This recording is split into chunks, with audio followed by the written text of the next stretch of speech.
The industrial floor buffer hummed its familiar tune across the polished linoleum of Alpha Company's barracks hallway, guided by the steady hands of 78-year-old Sam Mitchell. His faded red work shirt, soft from countless washings and permanently marked by honest sweat stains, hung loose on his wiry frame. Blue jeans, patched at both knees and frayed at the cuffs, paired with worn brown work boots that had lost their shine decades ago. His neatly trimmed white beard framed a weathered face carved by time and experiences that nobody in this place had ever bothered to ask about. To the Rangers of the 75th Regiment, he was simply the old janitor, invisible infrastructure, like the water fountains or exit signs. The day room buzzed with post-training energy as Staff Sergeant Jake Morrison, 29 and built like a linebacker, held court from his position on the worn leather couch. His squad of 8 Rangers, all in their late 20s, lounged around him in sweat-stained PT gear, their conversation loud and full of the casual arrogance that came with being America's elite. "I'm telling you guys," Morrison boasted, cracking open an energy drink, "this next deployment's gonna be a cakewalk compared to Afghanistan. These new guys don't know what real combat looks like." As Sam guided the buffer closer to the day room entrance, Corporal Danny Hayes noticed him first. "Hey, check it out," Hayes called, grinning at his buddies. "It's storytelling Sam. Bet he's got another epic locked and loaded about his glory days." The room erupted in chuckles, several Rangers turning to watch the old man work. Morrison's eyes lit up with predatory amusement. "Hey, Sam," he called out, his voice carrying that particular edge of condescension reserved for people he considered beneath notice. "You ever tell these new guys about the time you single-handedly took out an entire enemy platoon with a mop handle?" The laughter was immediate and cruel, echoing off the concrete walls. Sam stopped the buffer, his thumb easing off the power switch. The machine wound down with a mechanical sigh as he turned to face the room, his steel-gray eyes calm and steady. "Just keeping the place clean, Sergeant," he replied quietly, his voice a low gravel rumble weathered by decades of use. "You boys need anything before I finish this hallway?" "Yeah," Morrison said, sitting forward with theatrical interest. "We need another war story. Tell these guys how you were. What was it last time? Pinned down by an entire battalion and called in air support with a janitor's radio." Specialist Tours snorted from the corner.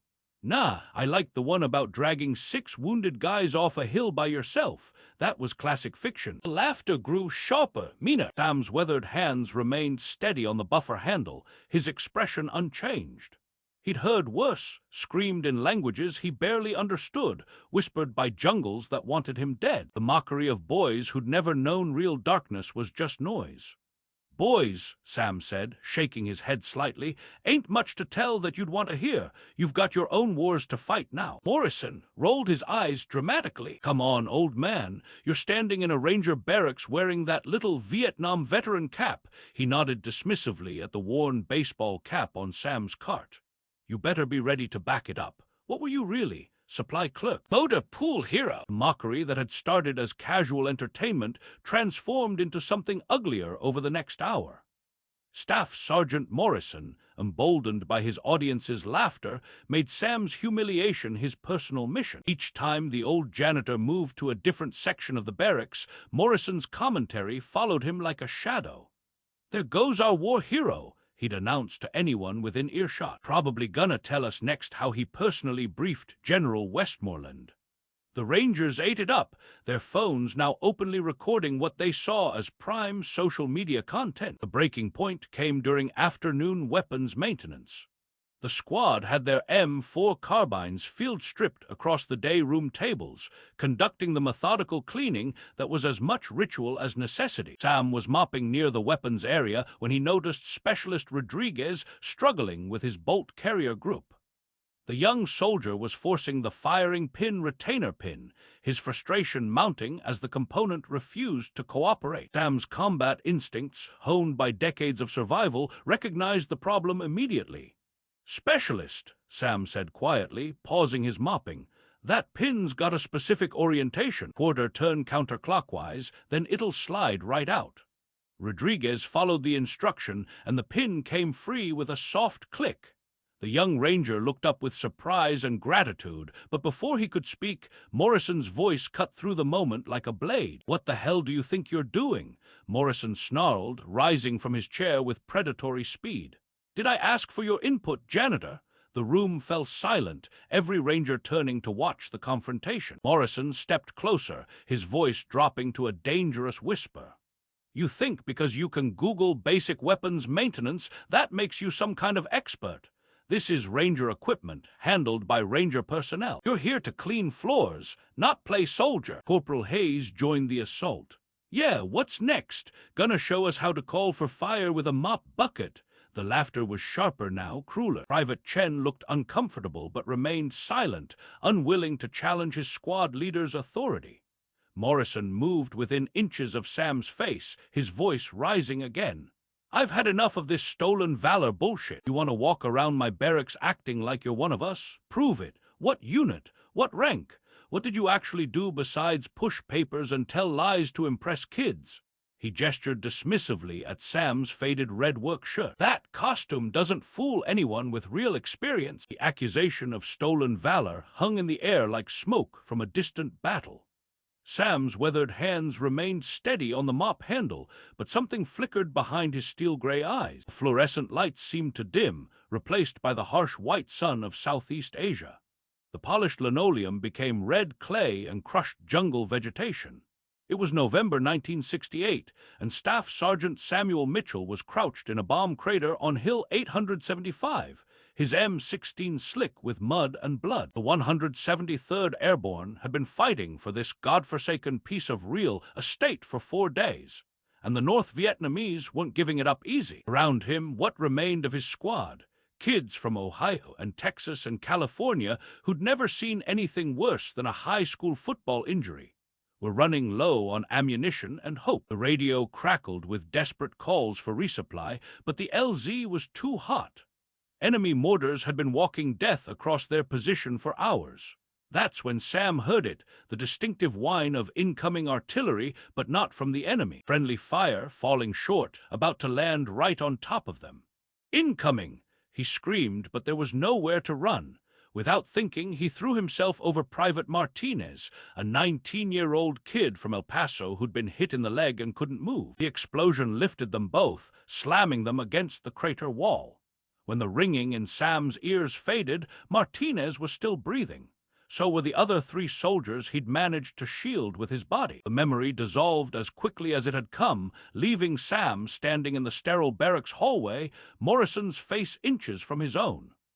The young ranger was still waiting for an answer, his expression twisted with contempt and certainty. "Just did my job, Sergeant," Sam said quietly, his voice carrying a weight that none of them could understand. "Same as you boys do yours." Morrison's harassment reached a fever pitch during the evening formation, as rangers from multiple companies gathered in the day room. What had started as casual mockery had transformed into a public spectacle, with Morrison positioning himself as the defender of military honor against what he saw as a fraud. "Listen up, everyone," Morrison announced, his voice carrying across the crowded room. "Our janitor here has been dropping hints about his combat experience for months. Time to put up or shut up, old man." The crowd of nearly 40 rangers watched with varying degrees of amusement and discomfort as Morrison stepped directly into Sam's path, blocking his route to the supply closet. "You walk around my barracks like you're somebody special," Morrison continued, his voice rising. "Like you've got some secret history we should all respect. Well, I've got news for you. This is the real army. These are real rangers. We don't have time for wannabes and stolen valor cases living in fantasy land." The accusation of stolen valor hit the room like a physical blow. Even the rangers who had been laughing moments before fell silent, understanding the gravity of that particular charge. Sam stopped his cart, his weathered hands steady on the handle despite the tremor of age. His steel-gray eyes met Morrison's with the same calm dignity he'd maintained throughout the harassment. "Never claimed to be anything I wasn't, Sergeant," Sam replied quietly, his voice carrying that distinctive gravel weathered by decades of use. "Just here to keep your barracks clean." Morrison's face flushed with triumph at what he perceived as evasion. "Bullshit," he spat. "You've been dropping hints for months. Back in my day, things were different in the jungle. You boys don't know real combat. Either prove it or admit you're a fraud. Show us your DD-214, your medals. Or better yet, just confess that you bought that Vietnam veteran cap at a flea market. From the edge of the crowd, Command Sergeant Major Robert Iron Mike Kowalski had been watching the spectacle with growing disgust. At 52, with 30 years in the regiment, Kowalski had seen Morrison's type before, competent soldiers whose arrogance made them dangerous to unit cohesion. But what truly set his teeth on edge was the casual cruelty being directed at a man old enough to be their grandfather. As Morrison continued his tirade, Kowalski studied Sam more carefully, taking in details that the staff sergeant's arrogance had blinded him to. The way the old man held himself despite his age, shoulders square, weight balanced, ready, the controlled breathing under pressure, the eyes that seemed to catalog every face in the crowd, every potential threat, every exit. Most telling was a faint scar that ran from Sam's right temple down into his white beard, barely visible but unmistakable to someone who knew what to look for. "Morrison!" Kowalski's voice cut through the laughter like a blade. The crowd parted instinctively as the command sergeant major approached, his presence shifting the entire dynamic of the confrontation. Morrison snapped to attention, his face paling as he realized how far he'd overstepped. "Command Sergeant Major," Morrison stammered. "You were just what, Staff Sergeant?" Kowalski's voice was deadly quiet. "Harassing a civilian employee, creating a public spectacle, turning my Rangers into a mob." He stepped closer to Morrison, his eyes boring into the younger NCOs. "Stand down, now!" Kowalski turned his attention to Sam, his expression softening but remaining alert. The scar, the bearing, the quiet dignity under fire, it all clicked into place with the force of recognition. He'd seen that exact combination before, in a black and white photograph that hung in the regiment's heritage room. The image of soldiers on a hilltop, their faces streaked with mud and exhaustion, standing over enemy positions they'd taken at terrible cost. "Sir," Kowalski said respectfully to Sam, "I apologize for this harassment. It won't happen again." As Sam nodded and moved to push his cart away, Kowalski noticed something that made his blood run cold. A small tattoo on Sam's forearm, partially hidden by his work shirt sleeve. The distinctive airborne wings of the 173rd. Kowalski pulled out his phone with trembling fingers, scrolling through contacts until he found the number he needed. Colonel Marcus Webb, the regiment's commanding officer, answered on the second ring. "This is Webb, sir, Command Sergeant Major Kowalski. I need you at the Alpha Company barracks immediately. It's about our janitor, Sam Mitchell." Kowalski's voice was tight with controlled emotion. "Sir, I believe Sam Mitchell is Staff Sergeant Samuel Mitchell, 173rd Airborne Brigade, Vietnam, Hill 875. There was absolute silence on the line. Every ranger worth his tab knew that name, that battle. When Colonel Webb finally spoke, his voice had lost all trace of casual authority. "Are you certain, Command Sergeant Major?" "The scar matches the historical photos, sir. The bearing. The 173rd tattoo. Sir, I think we've been letting our Rangers harass a living legend." The line went dead as Colonel Webb ended the call. Kowalski slipped his phone back into his pocket, his eyes never leaving Sam. The recognition chain had been set in motion, racing up through levels of command toward men who understood exactly what the name Samuel Mitchell meant to the United States Army. The electric tension in the Alpha Company barracks reached a breaking point as the rumble of approaching vehicles cut through the silence like thunder. Two black SUVs with military plates rolled to a precise stop outside the building, followed by a staff car bearing regimental colors. The sound of doors slamming in unison echoed through the hallway, followed by the sharp cadence of boots on concrete. Every ranger in the day room felt their stomach drop. This level of command response meant someone's career was about to end. Colonel Marcus Webb emerged first, his uniform immaculate despite the urgency of his arrival, flanked by the regimental executive officer and command sergeant major. At 52, Webb was a soldier's soldier, lean, gray-haired, with eyes that had seen too much but still burned with the fire of absolute leadership.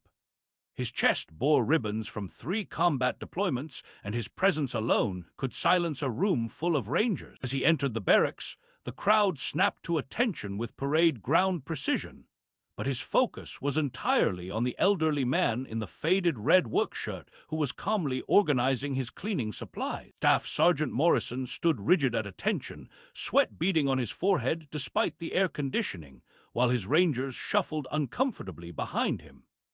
The casual arrogance that had marked their harassment of Sam had evaporated, replaced by the cold realization that their mockery had somehow reached the highest levels of command. "Mr. Mitchell," Colonel Webb said, approaching slowly and respectfully, his voice carrying across the silent barracks with practiced authority. Sam looked up from his cart, steel-gray eyes meeting the colonel's with that same steady calm that had unnerved Morrison all evening. Webb stopped at a distance that conveyed both military courtesy and profound respect.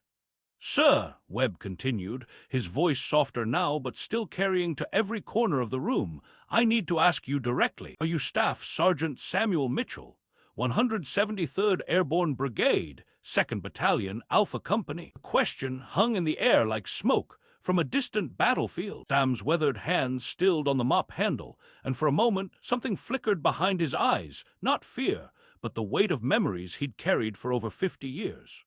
He straightened slightly, and despite his age, his posture held the unmistakable bearing of a man who had once commanded respect through deed rather than rank. "Was, Colonel," Sam replied quietly, his gravelly voice carrying a weight that made every ranger in the room lean forward. "Long time ago." Webb's expression shifted from professional inquiry to something approaching reverence. He drew himself to full attention and rendered a salute so sharp and precise it seemed to cut the air. "Staff Sergeant Mitchell, it is an honor to have you in my command, sir." Sam, startled by the gesture, slowly straightened and returned the salute with the crisp precision of a man whose muscle memory never forgot. The sight of their colonel saluting the old janitor sent shockwaves through the assembled rangers. Webb turned to face his stunned soldiers, his voice rising with the authority of absolute command. "Gentlemen, you stand in the presence of one of the most decorated soldiers in the history of the United States Army." On November 19th, 1967, on Hill 875 in South Vietnam, then Sergeant Mitchell's company was overrun by overwhelming enemy forces. The colonel's voice rang with pride and barely controlled emotion. When friendly artillery began falling short, threatening to kill his own wounded men, Sergeant Mitchell left his covered position and ran through intense enemy fire to reach the forward observer's radio. While under direct enemy observation and continuous fire, he adjusted artillery onto his own position, danger close, to break the enemy assault. Morrison's face went chalk white as the implications crashed over him. The man he'd been calling a fraud, accusing of stolen valor, mocking for his war stories, he was a living legend. "When shrapnel from his own called fire wounded him severely," Webb continued, "he refused medical evacuation and continued to coordinate the defense for 6 hours until reinforcements arrived. His actions saved the lives of 43 American soldiers. For conspicuous gallantry and intrepidity at the risk of his life above and beyond the call of duty, he was awarded the Medal of Honor." The words hit the barracks like artillery rounds. Rangers who had been laughing moments before now stood frozen, their phones forgotten, their casual arrogance evaporating in the face of a reality they couldn't comprehend. Webb's gaze swept across Morrison's pale face. "Staff Sergeant, you and your squad will report to my office at 800 tomorrow." His voice hardened to steel. "Command Sergeant Major, escort these men to the Heritage Room. There's something they need to see." The Heritage Room felt like a cathedral, as Command Sergeant Major Kowalski led Morrison's squad through its hallowed hall. Glass cases lined the walls, filled with artifacts from decades of Ranger operations. But their destination was the far wall, where a large black and white photograph dominated the display. The image showed battle-hardened soldiers on a devastated hilltop, their faces streaked with mud and exhaustion, standing among the debris of what had clearly been a horrific engagement. "Hill 875, Kowalski said quietly, his voice carrying the reverence reserved for sacred ground. "November 1967, the bloodiest engagement the 173rd Airborne faced in Vietnam." He pointed to a young soldier in the center of the photograph, his uniform torn and bloodstained, a field dressing visible on his head, but his eyes still sharp and alert. Staff Sergeant Samuel Mitchell, age 24. Man, you've been calling a fraud. Morrison stared at the photograph, his face ashen as recognition dawned. Those same steel-gray eyes that had remained calm under his harassment now stared back at him from half a century past, filled with the quiet strength of a man who had walked through hell and emerged carrying others. Beneath the photograph lay an open Medal of Honor citation under protective glass. "Read it aloud, Staff Sergeant," Kowalski commanded. Morrison's hands trembled as he leaned forward, his voice barely a whisper as he began. "For conspicuous gallantry and intrepidity at the risk of his life above and beyond the call of duty, Staff Sergeant Mitchell exposed himself to enemy fire to direct artillery onto his own position, saving the lives of 43 American soldiers." His voice broke, unable to continue as the weight of his cruelty crashed over him.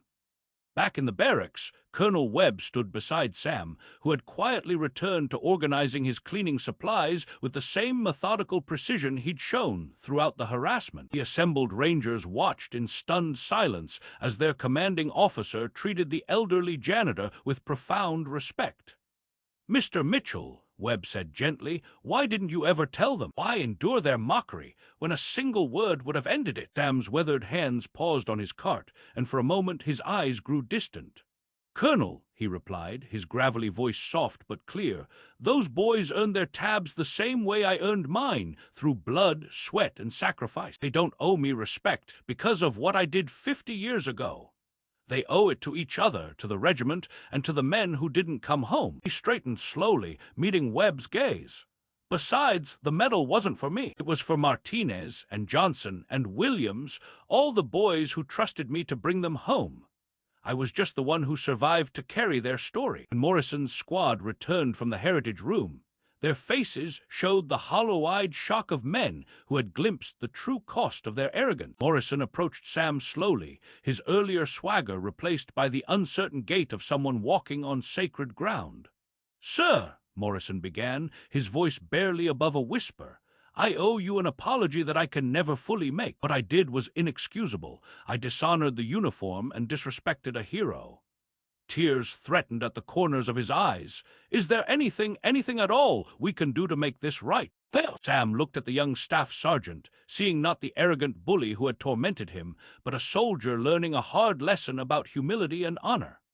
He reached into his cart and pulled out a worn photograph, the same image from the Heritage Room, but this one was personal, creased from decades of handling. "Tell their stories," Sam said simply, placing the photograph in Morrison's trembling hands.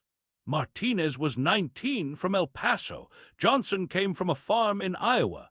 Williams wanted to be a teacher when he got home. They were just boys, Sergeant, boys who did extraordinary things when everything went to hell." His voice grew softer. "That's all any of us old-timers really want. Just remember that we were young once too, and we did our best with what we had." "Well," Morrison clutched the photograph like a sacred relic. "Yes, Staff Sergeant," he whispered, "I swear I will." Colonel Webb stepped forward, his voice carrying across the silent barracks. "Effective immediately, there will be changes. Mr. Mitchell, if you're willing, I'd like to offer you a position as our regimental heritage advisor. Your primary duty would be sharing your experiences with our new Rangers, teaching them the true meaning of service, sacrifice, and what it means to wear the tab." "Well," Sam considered for a moment, then nodded slowly. "I'd be honored, Colonel, but I still want to keep this place clean. A Ranger barracks should look like Rangers live here." The transformation that followed was profound, but quiet. Sam moved from pushing a mop cart to sitting in the Heritage Room, sharing stories with wide-eyed recruits. But he still wore his faded red work shirt, blue jeans, and worn boots, a reminder that heroism often comes in humble packages. Morrison, reassigned to the training cadre, became Sam's most dedicated student. Every week, he would sit with the old soldier, listening to stories not of glory, but of young men facing impossible odds with nothing but each other. He learned that courage wasn't the absence of fear, but doing what needed to be done despite being terrified. 3 months later, a new tradition had taken root. Every Friday evening, Rangers would gather in the Heritage Room as Sam shared the stories of Hill 875, not the sanitized version from history books, but the real accounts of boys who became men in the crucible of combat. He spoke of the cold, the fear, the exhaustion, and the unwavering loyalty that bound them together. The barracks, once filled with casual arrogance, now resonated with respectful silence when Sam passed. Rangers stood a little straighter, offered quiet greetings of airborne, staff sergeant, and understood that the greatest warriors often walk among us in work clothes, asking for nothing more than the